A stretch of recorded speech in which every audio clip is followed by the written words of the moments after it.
হাসপাতালটায় যেখানে বেডে কুকুর ঘুমোয়, শিল্পী হিসেবে তাকে সম্মান জানাই, কিন্তু পরিযায়ী শ্রমিকের। আপনারা দেখছেন রিপোর্টার পেজ। বর্তমানে আমরা করিমপুর বিধানসভার মহিষবাগানে আছি। আমাদের সাথে আছেন করিমপুর ৭৭ নম্বর বিজেপি মনোনীত প্রার্থী সমানেন্দ্রনাথ ঘোষ। আমরা তার সঙ্গে কথা বলবো আগামী বিধানসভাকে লক্ষ্য রেখে আপনাদের কি পরিকল্পনা আছে করিমপুরবাসীর জন্য? অনেক পরিকল্পনা। করিমপুর বঞ্চিত হয়ে এসছে, সেই বঞ্চনা থেকে মুক্তি দিতে হবে।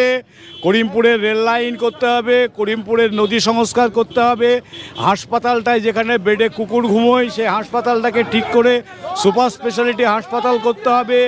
নারী শিক্ষার উন্নয়নের স্বার্থে একটা কলেজ বানাতে হবে শুধুমাত্র মেয়েদের জন্য। কলেজটাই প্রিন্সিপাল প্রফেসর সবাই যাতে নিয়মিত আসে সেটা দেখতে হবে। বিদ্যালয়ে শিক্ষক নিয়োগ করতে হবে, চুরি আটকাতে হবে, দুর্নীতি আটকাতে হবে, তৃণমূলের দৌরাত্ম্য আটকাতে হবে। এই হচ্ছে বক্তব্য। আপনার প্রতিদ্বন্দ্বী বা প্রতিপক্ষ সোহম ও চক্রবর্তী বর্তমানে একজন অভিনেতা, তার কাছে আপনার কতটা চ্যালেঞ্জ মনে হচ্ছে? তার শেক্সপিয়ার বলেছেন, the world is a stage and we all are actors and actresses. আমরা সবাই অভিনেতা অভিনেত্রী। ও পর্দায় করে, আমরা এখানে করি অভিনয় অভিনেত্রী। সুতরাং শিল্পী হিসেবে তাকে সম্মান জানাই, কিন্তু পরিযায়ী শ্রমিকের মতো দূর থেকে এখানে এসে যে এলাকার বিধায়ক ছিল সেখান থেকে পালিয়ে এসে এখানে জেতা তার সম্ভব না।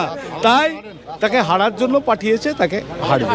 প্রায় ৩০০ থেকে ৪০০ কিলোমিটার দূর উনি চণ্ডীগড় পূর্ব মেদিনীপুরের বিধায়ক ছিলেন প্রায় ১০ বছর পর। হ্যাঁ। দুটো ইলেকশনে তিনি লড়েছেন। হ্যাঁ। তারপরে হঠাৎ করে যে ২৬-এর ইলেকশনে করিমপুরে এসে দাঁড়াচ্ছেন। আমি যতটুকু চণ্ডীপুরের মানুষের কাছে খবর নিয়েছি, সে মানুষের উগ্রচণ্ডী চেহারাই তার সামনে যদি পড়তো তাহলে তার কৈফিয়ত দেওয়ার মতো ক্ষমতা ছিল না।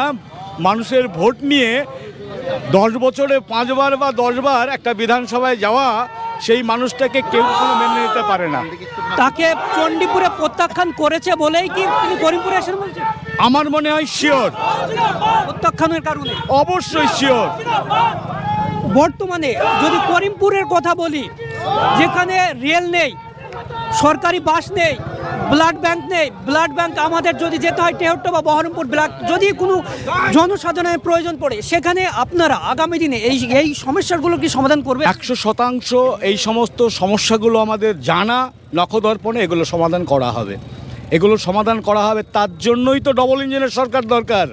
এই যে দুর্নীতির সরকার আর আমার মোদিজির সবকা বিকাশের সরকার, সবকা বিশ্বাসের সরকার, সেটা যদি এখান থেকে তাড়িয়ে দিয়ে ডবল ইঞ্জিনের সরকার হয়, এ সমস্ত হবেই হবে।